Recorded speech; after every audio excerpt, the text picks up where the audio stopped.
Regresamos, esto es WKQ580, yo soy Jay Fonseca, estoy con Catherine Angueira. Bueno, Catherine, estaba, por si acaso, para las personas que no saben por qué tengo a Catherine Angueira, es porque ella es una de las personas que estuvo trabajando para, entre otras cosas, por las víctimas del crimen, víctimas de violencia doméstica, víctimas de violencia en el hogar. Hay una diferencia entre violencia doméstica y violencia de género, es importante explicar esa diferencia también, pero ella iba a entrar en otras áreas, Catherine, entrando sobre lo que decidió la jueza. Yo quisiera brevemente plantear que yo creo que aquí estaban todos los elementos básicos de lo que es una persona y sobre todo que fue incontrovertido. O sea, nadie contradijo nada. O sea, las preguntas de la jueza no surgieron. Así que no había un abogado de defensa del asesino, ahora asesino, obviamente en aquel tiempo querellado, para decir, o sea, contradecir el testimonio de ella y hacerle quedar como que ella no estaba diciendo la verdad. Así que la jueza, socolor de qué discreción, tomó ella la decisión de no creerle a la denunciante, a la querellante, que está planteándole que aquí hay un escenario ciertamente extraño de un ser humano que de repente, cada vez que ella está con sus amigas, él viene y a los 2 minutos que ellas se van, él viene y le toca la ventana, él viene y le toca la puerta, él se lleva las llaves del carro y no se las quiere devolver, él viene y tiene unos vídeos y unas fotos que no las quiere borrar y los utiliza para amenazar, que él se aparece en el trabajo y cada vez que ocurre, mira que tu carro está sonando, mira, o sea, es un constante atraco sobre la intimidad de esta persona y yo no veo, ¿verdad? ¿Cómo es que la jueza puede encontrar no causa ante un testimonio que no fue rebatido o refutado de forma alguna?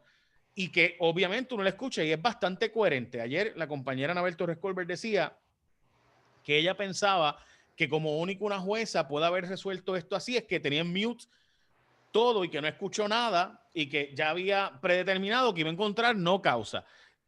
Yo honestamente no puedo creer eso. Yo creo que los jueces se equivocan. Creo que los jueces cometen errores. Yo creo que la jueza escuchó.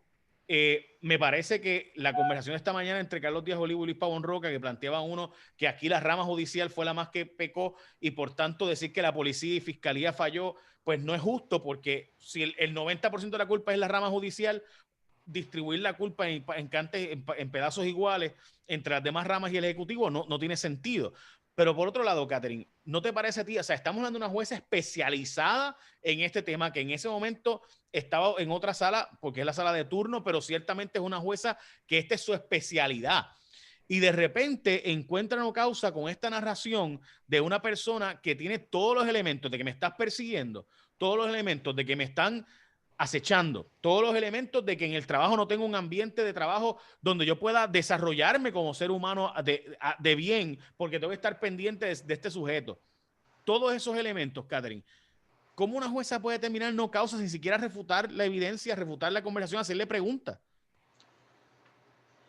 Volvemos a lo que hablamos el viernes. Yo creo que hay mujeres que pasaron por la escuela de Derecho, les hicieron un lavado de cerebro para que dejaran de pensar en su propia identidad de género, que son mujeres, ¿verdad? Y le metieron un cassette para pensar como piensan los hombres.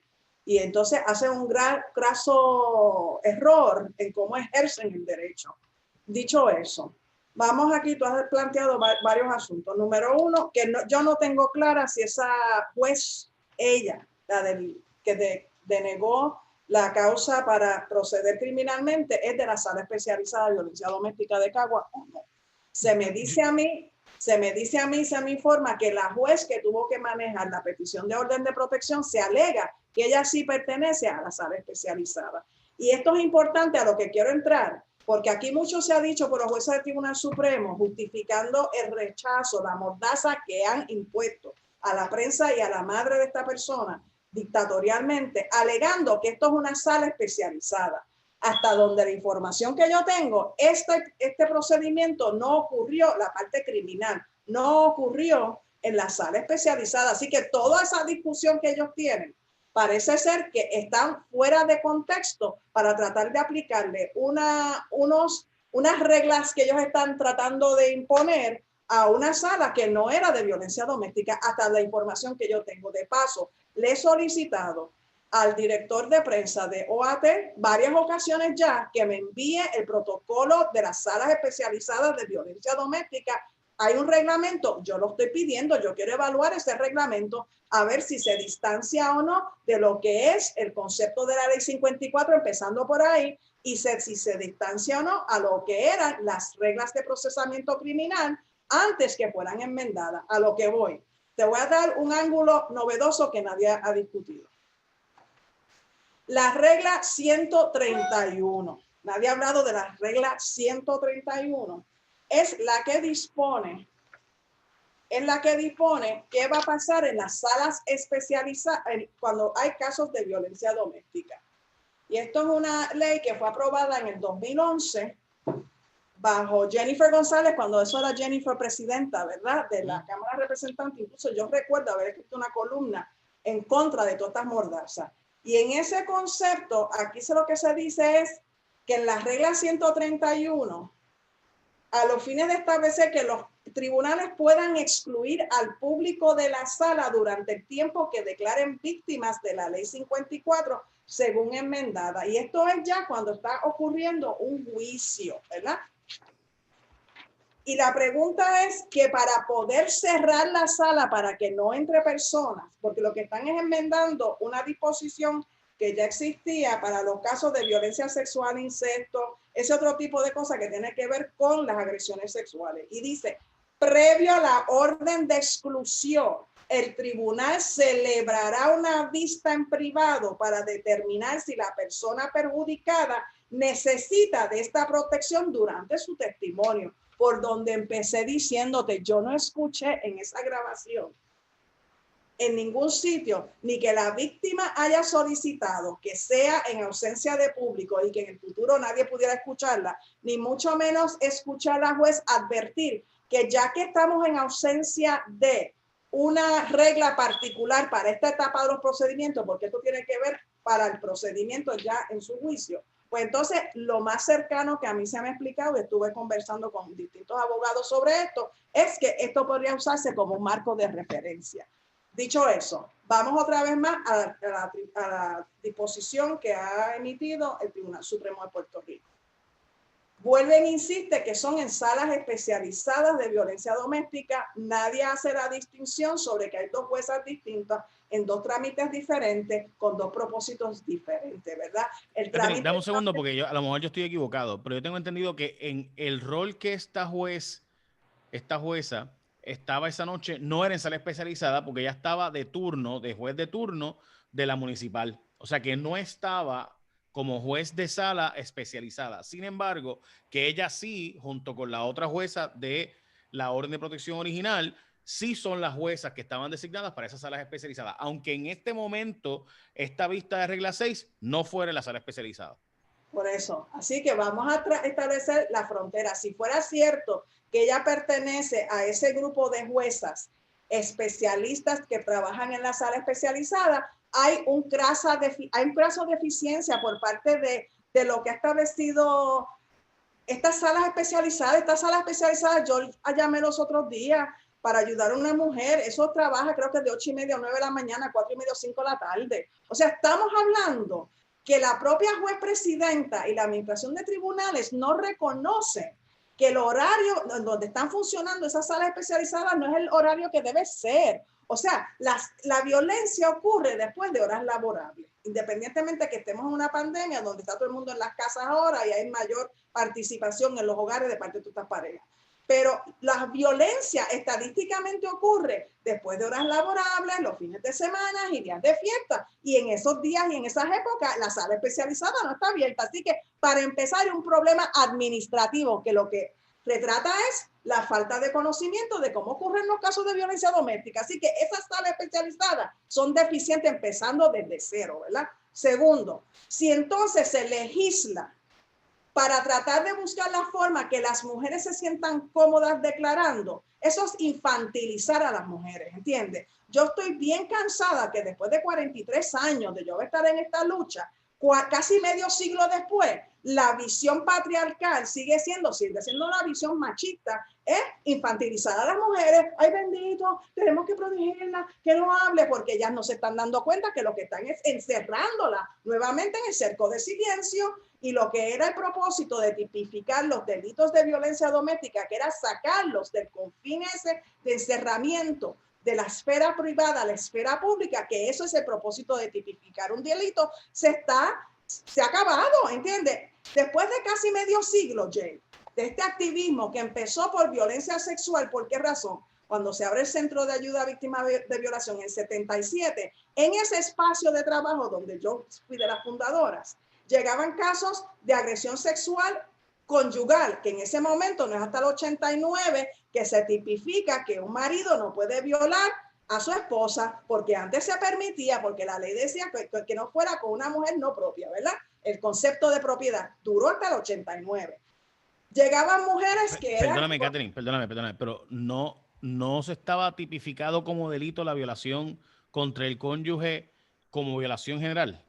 No. O sea, perdóname, para yo entender, porque yo sé que en Argentina todo esto fue un issue bien grande, y en Latinoamérica también, donde la ley permitía que yo violara a mi esposa porque yo no podía violar a mi esposa porque es mía, es de mi propiedad. Y eso se fue prohibiendo. En Puerto Rico también eso duró hasta el 89. Eso fue así hasta el 1989. La definición, el artículo 99 de violación era, parafraseando, tener contacto sexual con una mujer no la propia, ¿entiendes? Y esa cosa de no la propia excluía a todas las personas que legalmente estaban casadas, y las mujeres eran, estaban a la merced de cuando el hombre en la relación quería tener contacto sexual, no importaba la hora, dónde, cómo, y cómo la podía violentar más allá.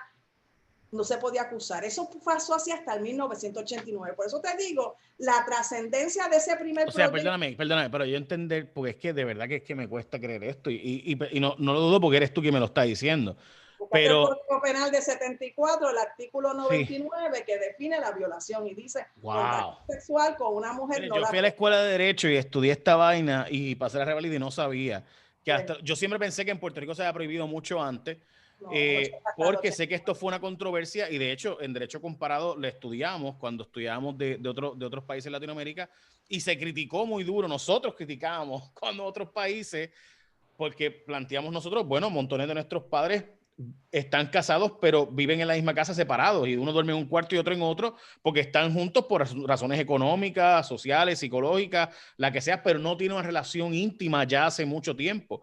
Y entonces estás diciéndome que en Puerto Rico fue legal que yo, que estoy separado de mi pareja, durmiendo en cuartos de parte, un día tumbo la puerta y te tienes que acostar conmigo, y no era delito, aunque ella dijera que no. Wow. Hasta el 1989 que se aprobó la ley 54, eso es uno de los grandes logros de la ley 54, era tipificar como delito que ya un hombre legalmente casado con una mujer, esa mujer ya no es la propia. Ese concepto de propiedad se acabó en el 1989, hasta los otros días fue eso, ¿verdad?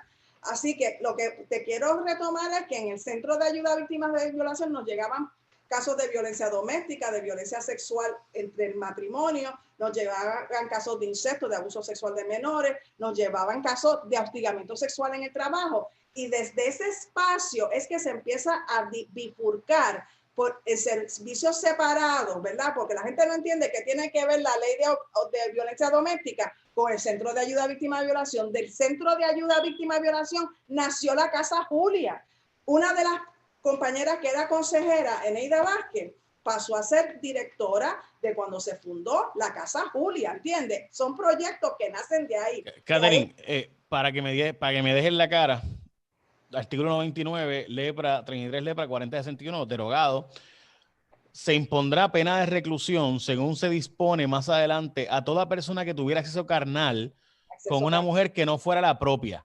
Exacto, hay acceso carnal, la palabra acceso carnal. O sea que literalmente en el Código Penal de Puerto Rico en 1974, que es lo que acabo de leerle, básicamente decía que como único tú puedes violar a un ser humano es que no es tu esposa, porque si es tu esposa no la puedes violar, Dios santo. La puedes violar. Bueno. Si es tu esposa, la puedes violar. Y el concepto de acceso carnal es un concepto españolizado, porque Puerto Rico lo que hace es retratar lo que es el Código de España a través de California, ¿no es la cosa? Estudiaste Derecho, Sí. ¿verdad? Así Sí, que sí. en la palabra... Nosotros adoptamos el de California, que se inspiró en muchos elementos de España. Por lo tanto, ese concepto de acceso carnal, tú sabes que es una cosa tan burda también, ¿verdad? Que no es ni... Pues es una forma de ni tan siquiera hablar que es una agresión sexual. O sea, ¿qué caramba es eso de acceso carnal?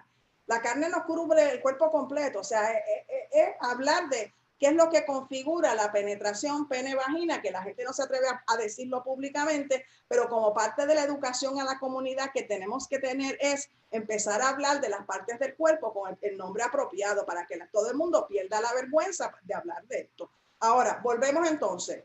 En esa regla 131, que nadie ha hablado de eso, es cuando hay que atravesar un proceso de una vista antes de cerrarla, ¿verdad? Y aquí no hubo nada de eso, sino que queremos como un marco de referencia para decir que eso se iba a cerrar. A esa joven nunca se le advirtió que eso iba a ser cerrado, iba a ser lacrado, incluso si la llegaban a matar. Nada de eso pasó, ¿verdad que no? Así que nosotros no escuchamos ninguna advertencia por parte de la juez a esos efectos y nadie orientó a la víctima, igual que le dicen a él los Miranda rights, usted tiene derecho a mantenerse en silente.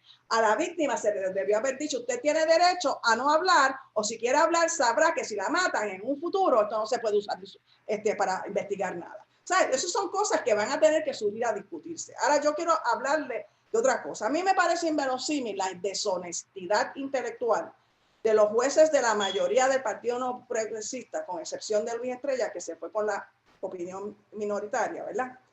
De hablar e insistir que cuando se decía que esas salas iban a tener un acceso controlado, si tú vives en una urbanización de acceso controlado, se sube una vara, ¿verdad? Después que el guardia que está en la caseta te dice quién es usted, usted puede entrar, el otro no puede entrar, ¿verdad que sí? Pero entonces no dice absolutamente que no se va a permitir que nadie entre. Y lo terrible de esa regla que todo el mundo sigue citando para salas especializadas, no para salas fuera que no son de especializadas, no dicen que eso es arbitrario. Y hay una cosa que se llama por ahí en derecho, que las cosas pueden declararse inconstitucional si padecen de que las cosas son arbitrarias y son ambiguas. Y esa regla que se estableció, a mi entender, padece de esos dos síntomas. Así que hay un problema que los jueces del Supremo no están siendo honestos y tuvieron la oportunidad de declarar incluso esa regla inconstitucional y no lo quisieron hacer.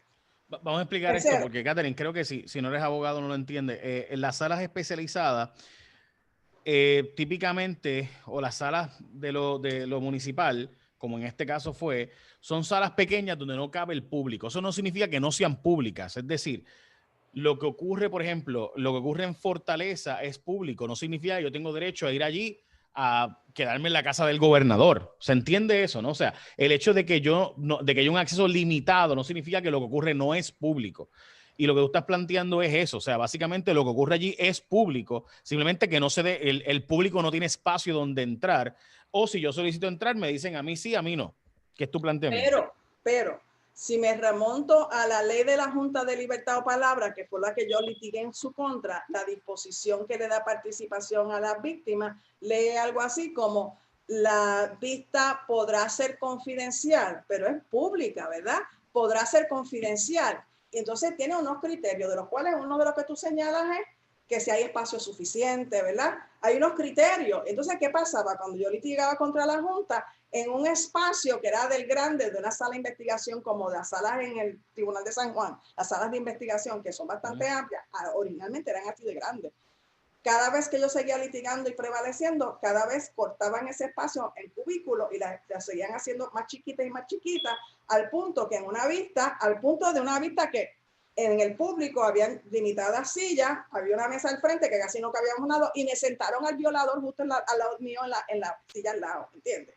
A ese punto. Ellos seguían como estrategia para tratar de delimitar y decir, un momentito, es que yo estoy renunciando en ese momento y yo estoy renunciando a mi derecho a la confidencialidad. Yo quiero que esto sea público. Yo di una batalla para que la prensa pudiera estar presente, porque yo sí creo en la fiscalización que tiene que hacer la prensa para fiscalizar que las autoridades no estén tomando decisiones erradas, corruptas, deficientes.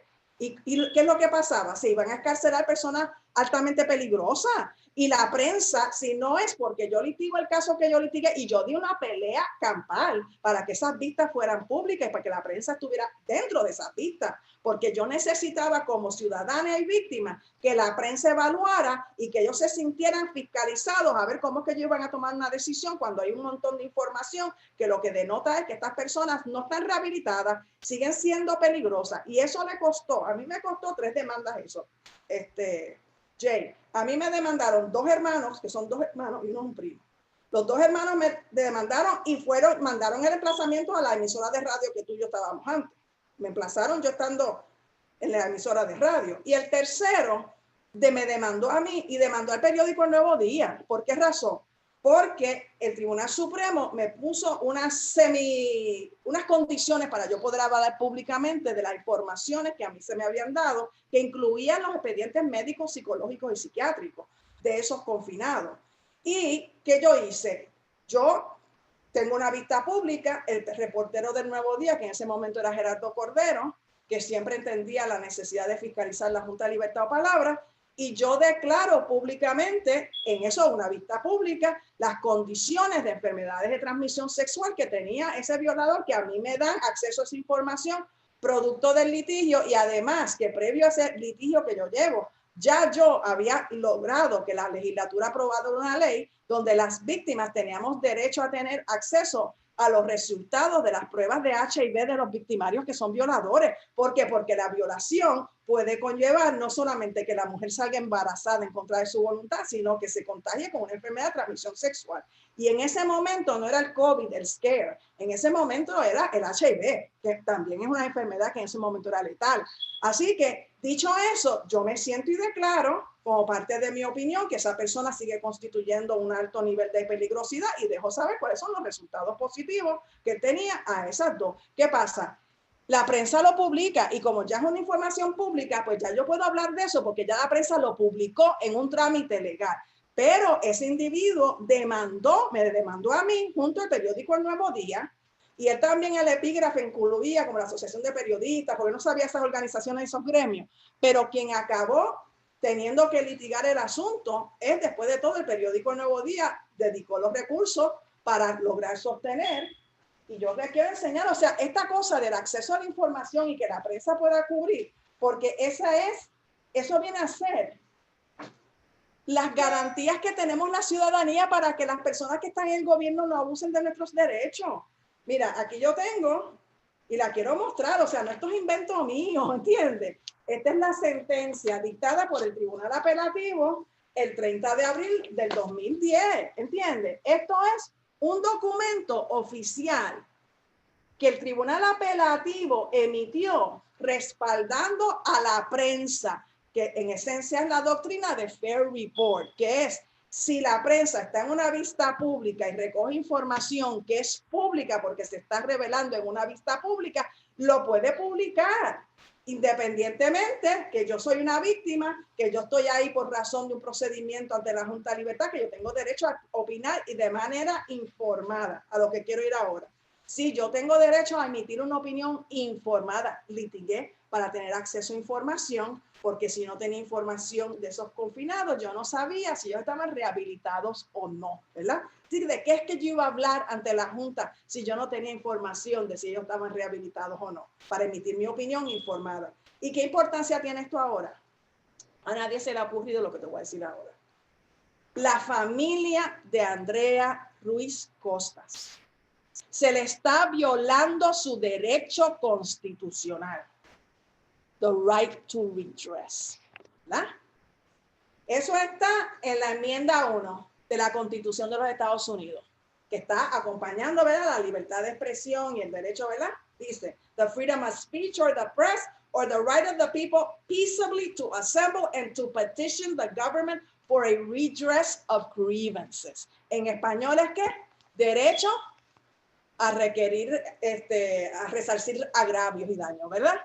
¿Qué es lo que pasa? Esa familia todavía no está en condiciones, le están violentando su libertad de expresión y su libertad de resarcimiento para ellos poder radicar una querella en el foro pertinente de cómo a ellos se les violó los derechos a su hija a tal grado que acabó asesinada. Así que esa familia, al violarle su libertad de expresión informada, le están violando la libertad de expresión, que es un derecho de la primera enmienda de la Constitución de los Estados Unidos, y dos, en esa misma enmienda primera de los Estados Unidos se le está violentando su derecho para buscar reparación de agravios y daños. Mira, eso es de carácter bien elevado en la Constitución de los Estados Unidos, a donde esos 5 jueces que fueron designados por el Partido Nuevo Progresista, que favorecen la estadidad y por eso es que fueron encausados, designados y confirmados, ¿verdad? Esas personas como que no conocen cuál es el Estado de Derecho constitucional a la nación a la cual ellos se quieren asimilar. Y esto Catherine, la respuesta para eso sería, y muchos hemos hablado de que ellos tienen derecho a demandar, es que la familia no ha sido parte en las demandas todavía. Ellos han sido invitados como testigos, pero yo creo, Catherine, que no hay forma de que el tribunal pueda fallar en contra de que estos audios y vídeos se le entreguen a la familia. Porque es que la familia, recuerda que los demandantes han sido los periodistas y gremios de prensa, pero si mañana es la familia, basándose en la casuística de tus casos, tendrían que revocar los casos de Catherine Angueira 1, 2 y 3, que han ido al Supremo, para poder lograr que no darle esos audios a esta familia. O sea, básicamente, si la familia de Andrea Ruiz Costas mañana va al tribunal, yo veo casi imposible que el Tribunal Supremo pueda resolver lo mismo que ya ha resuelto. Lo que pasa es que hasta ahora, de hecho, hay un wording, y sé que te vas a decir eso, en la decisión del caso de la ASPRO, donde dice el Supremo, pero recuerda que es una sentencia, no es una opinión, así que el tribunal sabe lo que está haciendo, diciendo que a nadie ellos le darían estos audios. A nadie, dicen ellos, pero es una sentencia, así que no es lo mismo que una opinión. Para los que no son abogados, yo sé que Catherine lo domina muy bien, cuando el tribunal habla, el Supremo habla en base de opinión, es que en este y todos los casos futuros, esta es la decisión.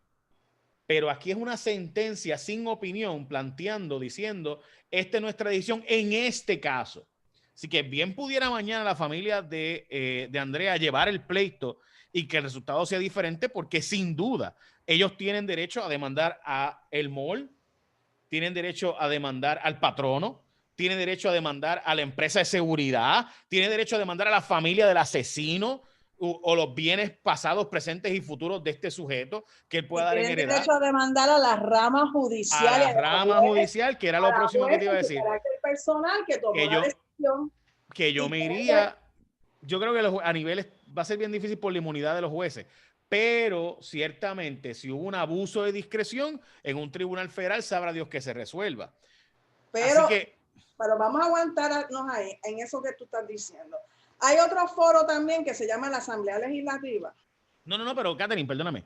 Pero si ellos quieren poner una querella en el Supremo. La destitución de estas personas también. Vamos también, por parte de aquí. También, o sea, también la ciudadanía puede activarse y reclamar y que se radique una querella para investigar también a los 5 jueces del Supremo, que no es una cuestión de una equivocación light que ellos tuvieron. Aquí de por medio hay una mujer que fue asesinada brutalmente. Esto no es una cosa light. Hubo el asesinato de una mujer y estos jueces, mientras tú me estás diciendo que no es una opinión que se refleja para todos los casos prospectivos, su opinión está basada diciendo porque tenemos que velar por la vida de las próximas mujeres, ¿verdad? Porque esto puede afectar a las víctimas futuras, que es donde se engancha la procuradora de las mujeres, que es otra que tiene que renunciar a su puesto, ¿verdad? ¿Por qué? Porque de repente, si no es una opinión que va a aplicar a todos los casos posteriormente, ellos se encargaron de en esa sentencia justificar su fundamento para denegarlo, porque de así no espantamos a las próximas mujeres que no se vayan a atrever a declarar, ¿verdad? Así que, pues, no puedes bailar el mambo de ambos lados. Para radicar la querella ante el Supremo contra la jueza por, ¿verdad? Por lo que sea, también ellos tienen derecho a tener esa grabación. Así que, de nuevo, aquí hay, o sea, yo dudo que si la parte, y me costaría creer que si la parte, de nuevo, porque para la gente que no es abogado quizás no lo ven, no es lo mismo que yo vaya a pedir como miembro de la prensa acceso a una información, a que vaya la víctima del delito a pedir esa información, es muy diferente porque los derechos son bien distintos. El derecho a libertad de expresión es más fácil de regular que el derecho de las víctimas a libertad de expresión. Y sé que no necesariamente se explicó bien, pero en síntesis no es lo mismo mi derecho al derecho de la familia, que en este caso son los sucesores de ella, como madre y padre, ¿verdad? Claro, pero entonces ahí es que yo sé que este no es el momento para que esas familias que están escasamente teniendo que enfrentar el asesinato de una mujer que escasamente apareció una semana atrás, que tienen que enterrarla, tienen que pasar por su duelo. Este no es el momento para ellos salir corriendo a radicar demanda. Pero yo creo que es un acto de grasa deshonestidad por parte de esos 5 jueces que están tratando de cerrar las puertas a la prensa, ¿verdad? Es un cooling effect que está teniendo, ¿verdad? Para enfriar a todo el mundo aquí sobre este tema, porque ellos se piensan que ellos son todos poderosos y son jueces del Supremo y nadie les puede cuestionar a ellos sus determinaciones, que no sea ir directamente al Supremo Federal, que sería otra vía, o radicar una demanda en la esfera federal. Pero hay otra vía que la ciudadanía podemos pedir a la Asamblea Legislativa, que los investigue, que pidan también acceso a todos esos audios certificados, ¿verdad? Todos certificados, porque no es lo mismo que lo lance al aire, que tengo que señalar que yo creo que es un movimiento muy bueno, que, ¿verdad? Tú los estás desplegando también en tus redes, Noticel quien evidentemente de alguna forma le llegan a ellos, tienen la exclusiva para difundirlo, tú lo estás difundiendo, ya el vocero acaba de también de enganchar en su página de las redes sociales el audio, el video ese que sea el audio, ¿verdad? Así que es un movimiento acertado y prudente que los medios de comunicación hagan un frente unido, porque eso es el rechazo de todos ellos ante la mordaza que está, ¿verdad? Expresando el Tribunal Supremo. Yo quiero saber si el Supremo se va a atrever a citar a Oscar Serrano y a Noticel para declararlos en curso en desacato. Eso yo lo quiero ver. Si ellos también están dispuestos a hacer valer lo que ellos dicen, que esa es la decisión de ellos. Catherine, déjame hacer la pausa y regresamos a esto WKQ 580.